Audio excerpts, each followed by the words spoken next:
Soy Bernardo García de la Torre, soy arquitecto de profesión, pero si tendría que definirme de alguna forma, pues yo creo que el término que podría definirme mejor sería una persona que no quiere dejar de aprender, una persona con curiosidad que, a pesar de estar, bueno, de alguna forma quizás en el ciclo final, ¿no?, de mi trayectoria profesional, personal, sigo teniendo esa inquietud por evolucionar y de forma constante, y siempre digo, ¿no?, que si alguna vez pierdo ese interés y esa curiosidad por aprender, por seguir curioseando, pues prácticamente me daría por muerto, ¿no? Es muy difícil poder decir qué personas en concreto han influido en mis distintas inquietudes, ¿no?, que voy llevando a lo largo de mi vida. En mi trayectoria profesional, probablemente la persona más definitoria ha sido mi hermano, que es unos años mayor que yo, Francisco Javier. Es también arquitecto y él tuvo su vocación casi desde niño, ¿no? Sin embargo, yo, hasta que no vi un poco cómo trabajaba en su etapa universitaria y vi sus dibujos y sus proyectos, no percibí que la arquitectura también podía llegar a ser mi profesión. Sin embargo, esa inquietud por distintas disciplinas y por distintas actividades al final me ha llevado a intentar ir, picoteando un poco de todas ellas. Lo que pasa es que, claro, el tiempo de nuestra vida es limitado, ¿no? Yo siempre suelo comentar con amigos, yo lo que pido es una prórroga y 4 o 5 vidas más para cada una de ellas poder dedicarlas, ¿no? Pues a la navegación, que ha sido una de mis pasiones, he hecho mis pinitos, mis travesías, pero hasta ahí. El cine, en el que también hago mis pequeños experimentos, mis pequeños cortos, mi canal, yo qué sé, la literatura, me gustaría dedicar mi vida a escribir libros, ¿no?, a llenar páginas en blanco.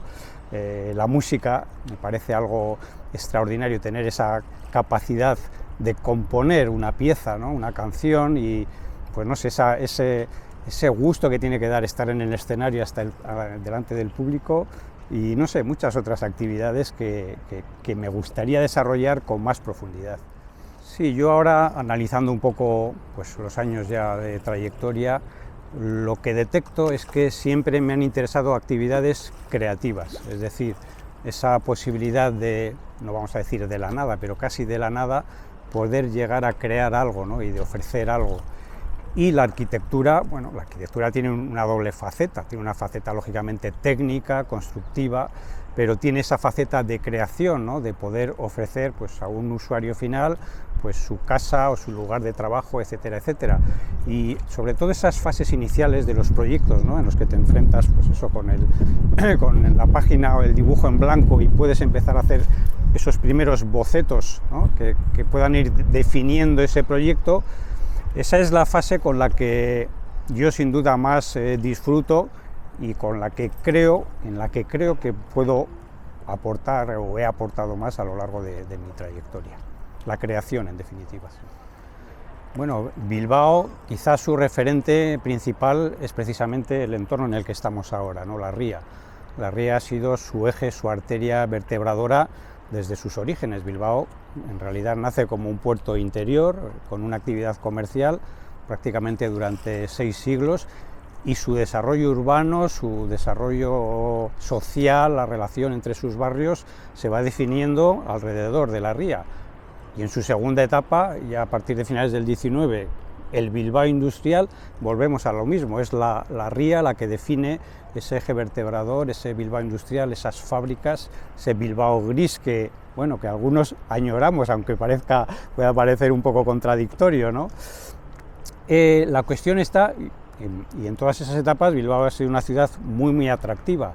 La duda que me surge a mí, que nos surge a muchos compañeros, es esta nueva etapa que inicia Bilbao, ¿no?, como, unos dicen ciudad de servicios, ciudad postindustrial, ciudad de la cultura, del turismo, lo que sea, si no caeremos en el riesgo, que ha ocurrido también con otras ciudades que tenían su carácter y su significación, el riesgo de que pierda ese carácter y que se convierta en una ciudad más, en una ciudad parecida a otras, ¿no?, una ciudad franquicia.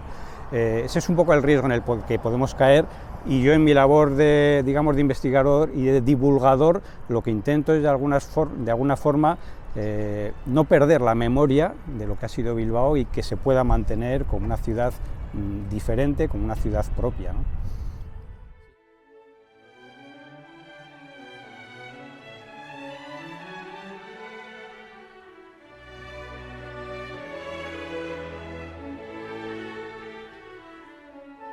Hombre, yo, como te comentaba antes, creo que tanto la actividad comercial como la industrial es la que ha ido moldeando, pues bueno, tanto la clase, digamos, trabajadora, que ha sido un poco la fortaleza de todo ese auge y desarrollo económico, ¿no? Desde finales del 19, como también sus aspectos culturales y de relación social.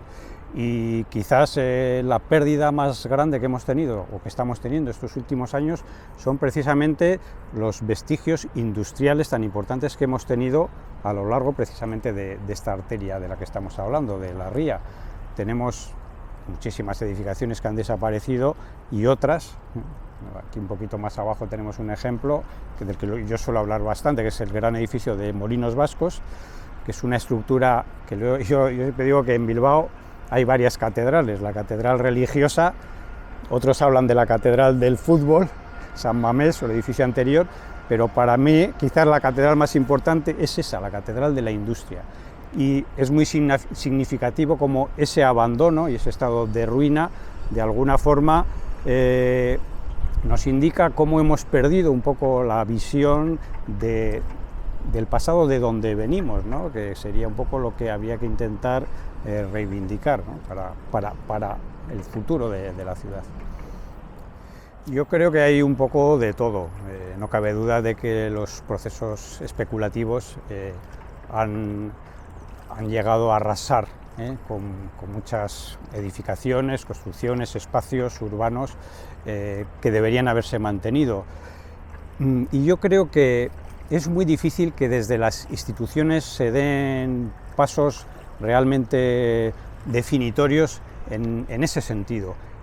Por eso yo creo que la labor que hacemos cada uno desde nuestro rincón y desde nuestro espacio, los investigadores y divulgadores culturales, es fundamental, porque de alguna forma somos los que tenemos quizás cierta capacidad para llamar la atención sobre eso, ¿no?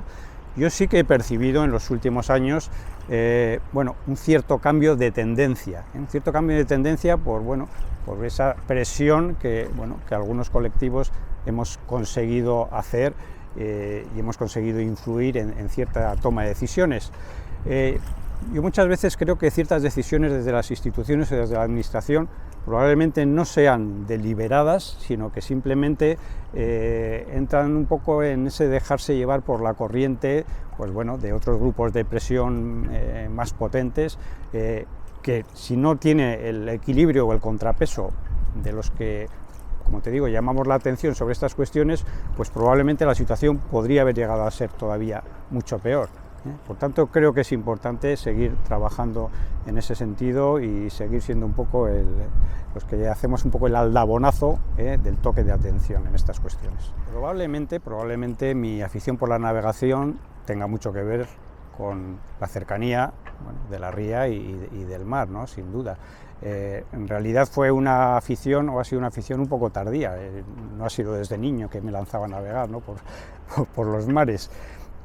Pero sí que es cierto que la ría, aparte de su actividad comercial, tuvo una tradición muy importante en la construcción de barcos, ¿no? En los astilleros que prácticamente recorrían todas las márgenes, y aquí cerca tuvimos un astillero muy importante que fue el Arsenal Real de Zorroza.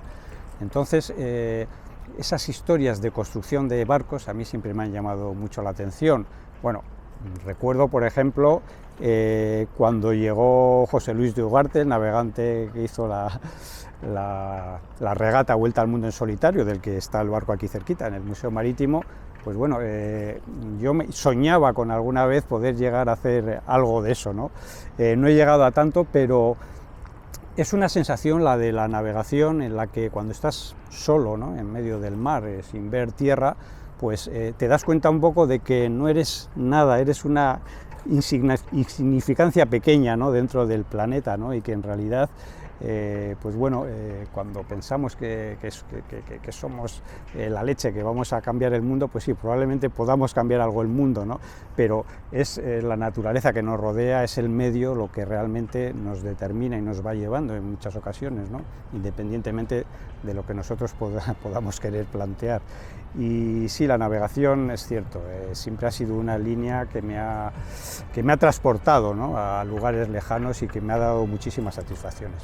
Pero necesito una vida dedicada a la navegación. Sí, sí. Bueno, dentro de la arquitectura de Bilbao, claro, la pregunta que nunca quieres que te hagan es precisamente cuál es tu edificio favorito, ¿no?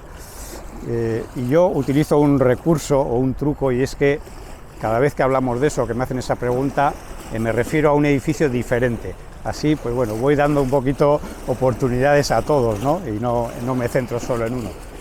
Pero sí es cierto que si respondo de forma automática, sin pensarlo demasiado, siempre el primero que me viene a la mente es un edificio que ahora voy a comentar. Pero antes quería decir que sobre la arquitectura contemporánea de Bilbao, pues toda la nueva arquitectura que se ha realizado en estos últimos años, de la transformación urbana de la ciudad, normalmente se cae en un riesgo, y en Bilbao en ciertos momentos se ha caído en ese riesgo, en el que las administraciones buscan edificios singulares. Y eso en sí mismo es una contradicción, porque si llenamos una ciudad de edificios singulares, pues al final esos edificios dejan de ser singulares, porque hay muchos, ¿no? En edificio singular pues solo debía haber uno, ¿no?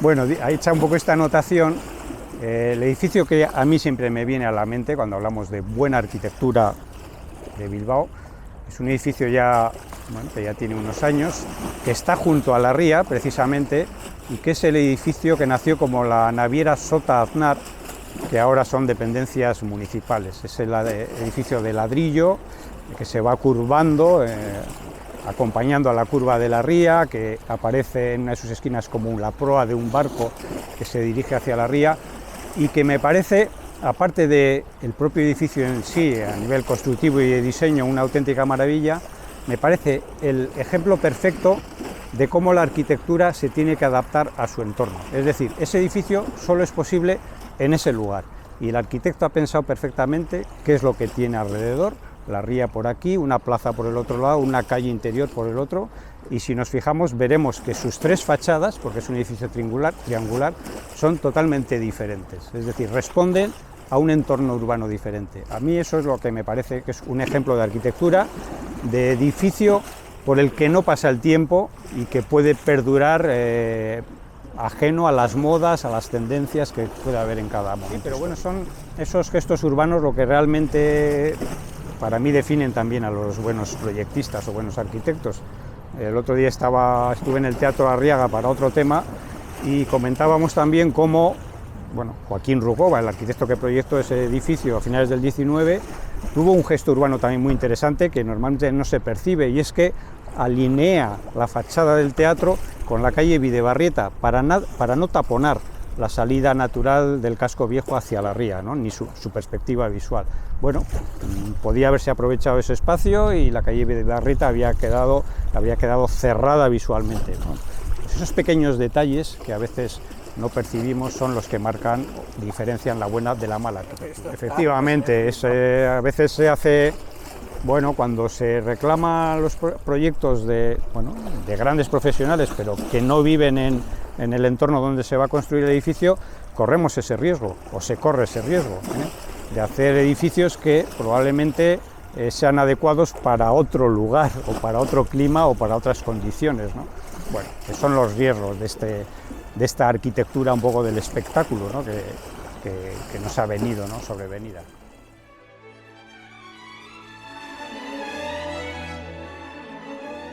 Pues mira, yo creo que de esas historias que he ido contando estos años sobre la arquitectura de Bilbao, el urbanismo, etcétera, etcétera, podría destacar una pequeña historia, pero muy entrañable, que es la de la construcción de un refugio en los Picos de Europa.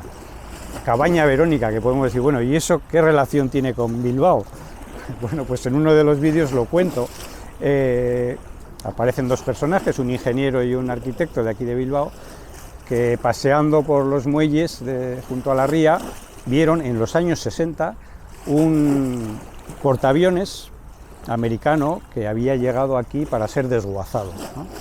Y vieron las cúpulas que albergaban, pues no sé si a las metralletas o los radares o los sistemas que llevaban ese destructor. Y de repente se les enciende la bombilla y dicen, ahora que además hablamos tanto de la reutilización, del reciclaje, que parece que lo acabamos de inventar, ¿no? de la sostenibilidad, y dicen, ¿por qué no aprovechamos esta estructura, a ver si nos la ceden, y con esto construimos un refugio a más de 2.000 metros de altura en Picos de Europa? Una idea que en principio puede parecer descabellada, pero se ponen manos a la obra y son capaces de realizar esta historia, ¿no? Y es muy bonito la metáfora, ¿no? Porque de repente una construcción realizada para la guerra, ¿no? Como era pues es un portaaviones, un destructor o un barco de guerra, se convierte en un refugio de montaña, ¿no? A 2.300 metros de altura, pues bueno, por una especie de visión utópica de, bueno, en este caso de dos arquitecto y un ingeniero bilbaínos, ¿no? Una historia preciosa. Yo creo que esta necesidad de contar historias parte un poco de lo que comentábamos antes, de esa faceta o necesidad de creación, ¿no? La creación puede tener muchas facetas, ¿no? Evidentemente, pero desde el principio de mi trayectoria profesional yo sentía la necesidad de equilibrar mi trabajo más profesional, de proyectos, de estudio, etcétera, con esta otra parte más, bueno, podemos llamar de cultura arquitectónica, de divulgación, de investigación. A veces los que investigamos podemos caer en el error, sobre todo en el campo de la arquitectura a veces pasa, de investigar y de luego guardar eso en un cajón o de divulgarlo con un lenguaje y con un formato digamos muy cerrado, ¿no? O solo, por ejemplo, para el colectivo de arquitectos, ¿no? Y siempre mi obsesión casi ha sido poder llegar a la gente de la calle, a gente que luego al final te das cuenta que hay mucha más gente de la que crees interesada en todos estos temas. Y entonces, pues como te digo, poder utilizar formatos y lenguajes asequibles. Lo de llegar a este canal de vídeo en realidad fue por una sugerencia de alguien que me dijo, bueno, has escrito muchos libros, tal, cursos, conferencias, exposiciones, ¿no te vas a meter ya con el tema tal de los canales del vídeo, el audiovisual? Bueno, fue probar y fue comprobar con el paso de los años que era un formato en el que me sentía cómodo, que me permitía contar historias sin ninguna, digamos, concesión ni sin ninguna limitación, y que recibía también un cierto feedback, ¿no? de la gente a la que se dirigían estos formatos. Y eso es un poco lo que ha sido o lo que viene siendo la historia de este canal, que como tú y yo sabemos, pues son trabajos que exigen dedicación, exigen tiempo, exigen quitar tiempo de otras cosas, pero que bueno, te dan esa segunda satisfacción. Las ideas para el blog, para el canal, pueden surgir de 1000 formas. Lógicamente, como ya tengo una cierta trayectoria, pues hay temas que igual ya he trabajado, ¿no? Pues en cursos, en publicaciones, etcétera, que me dan ya un cierto bagaje del que puedo ir tirando. Pero luego hay cosas que salen un poco sobre la marcha, y igual pues voy en el metro y me viene una idea, o paso y veo en la ría unas construcciones y me viene una idea y lo anoto, y bueno, y aparece en la lista, ¿no? Bueno, pues ahora igual tengo 30 o 40 temas pendientes de desarrollo. Y luego el orden pues también es un poco aleatorio, ¿no? Hay temas que son un poco más de actualidad, que voy intercalando, pero casi yo con lo que más disfruto es con las historias, ¿no? más reposadas, ¿no? Por tanto, la documentación variada. Yo siempre trabajo a partir de la documentación me hago un guión previo, un guión base, ¿no? Para desarrollar el tema. Y luego, luego ya viene el trabajo de imagen, de grabación, de montaje. Y una de las cosas que más me gusta es trabajar o rodar por lo menos algunas imágenes in situ, es decir, es ir a los lugares y sentir, pues bueno, pues como aquí estamos sintiendo cómo sube la marea, o hace poco subí a Archanda prácticamente de noche para ver amanecer desde allí, ver cómo se despertaba la ciudad, sentir esas sensaciones y de alguna forma poder también transmitirlas, ¿no? Bueno, lo que sí he percibido en todos estos años es que la gente que vive en Bilbao, los habitantes de la ciudad, sí que muestran interés por su ciudad, por su arquitectura, por sus espacios urbanos, por sus historias, y yo lo percibo en las actividades que realizamos. Ahora mismo tenemos abierta una exposición sobre la historia de los cines en Bilbao, los locales de proyección cinematográfica, y bueno, hacemos algunos recorridos guiados y ves que realmente la gente está encantada por conocer esas historias y ese pasado y bueno, y qué pasó de aquel cine y por qué se hacían así y se hacían de otra forma y cuál era el mecanismo que los arquitectos utilizaban para desarrollar sus proyectos. O sea, hay interés, ¿eh? Lo que pasa que, pues bueno, hay que estar alerta. Yo creo que hay que estar alerta porque efectivamente estos procesos urbanos que nos están llevando a perder ciertas identidades, pues pueden acabar siendo realmente peligrosos. Sí, ese sentido de bilbaínismo, bueno, no sé si se está perdiendo o no, pero sí que, por lo menos en las generaciones ya de más edad media de más edad, existe y es además bastante fuerte, ¿no? Y lo percibes, pues eso, cuando realizas cualquier actividad, ese sentimiento de arraigo, ¿no?, que la gente tiene en su ciudad, en sus espacios, en sus historias, ¿no? Yo no sé si es propio de Bilbao solo o de más ciudades, pero yo lo percibo como algo muy definitorio del carácter de los bilbaínos y las bilbaínas, y eso es probablemente lo que quizás pueda ayudar a encauzar ese futuro, ¿no?, que bueno, tan apasionante puede ser para la ciudad, pero bueno, habrá que estar ahí y habrá que esperar.